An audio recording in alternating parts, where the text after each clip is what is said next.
शान्तं शाश्वतमप्रमेयमनघं निर्वाणशान्तिप्रदं ब्रह्मा शम्भुफणीन्द्रसेव्यमनिशं वेदान्तवेद्यं विभुं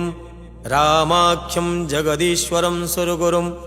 मायामनुष्यं हरिं वन्देऽहं करुणाकरं रघुवरं भूपालचूडामणिं नान्या स्पृहा रघुपते हृदये स्मदीये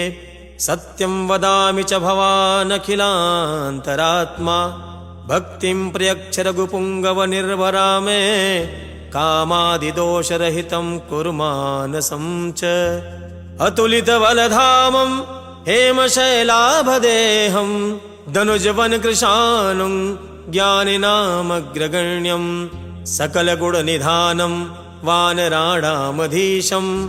रघुपतिप्रियभक्तं वातजातं नमामि।